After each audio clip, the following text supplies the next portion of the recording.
আলিফ ইয়াস 9 কে knock নিয়েছে শুভ 6 9 কে প্রান্ত বাঁচাবে এবং আলিফের ভালো একটা পজিশন আবারও দুটো কিল এখান থেকে জুড়বে টপ 1 প্রথম ম্যাচে ভালো পারফরম্যান্স দ্বিতীয় ম্যাচে পিছিয়ে যাওয়া তৃতীয় ম্যাচে আবারও ফাইট করতে এবার কিন্তু থার্ড পার্টি হিসেবে এন্ট্রিটা নেবে টপ 1 কারণ এই ফাইটটা এবার নিতেছে পাগলা ডেজার্ট ভার্সেস টিম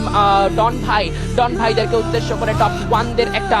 এন্ট্রি হবে টপ 1 টা একটা ভালো ম্যাচ এখান থেকে বের করার চেষ্টা করবে প্রথম নক নিয়েছে মধ্যে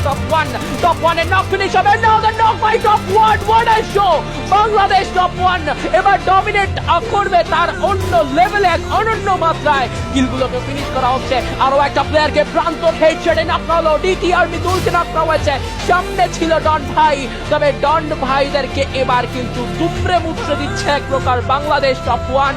নামটা একটা আতঙ্ক তৈরি করছে কালাহারিতে কেনই বা করবে না যে লাইন আপে রয়েছে শুভ 6 9 এর মতো দক্ষ এক রাশার যে লাইন আপে রয়েছে প্রান্ত দাদার মতো ফ্রন্ট লাইনার যেখানে রয়েছে আলিফ গেমিং এর মতো দেশের সবথেকে সেরা এক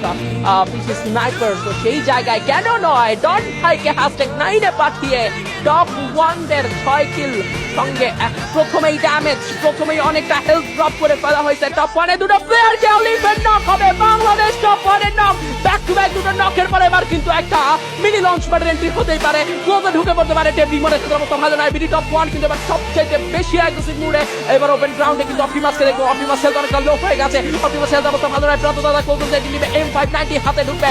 এন্ড প্রান্তর প্রথম নক টেপ gaming wiped out and Bangladesh top 1 says no more. They're Gaming completely wiped out one after another back to back. Bangladesh top 1 chase করতেছে যাদেরকে আলিফ ইয়াস 9 কে নক নিয়েছে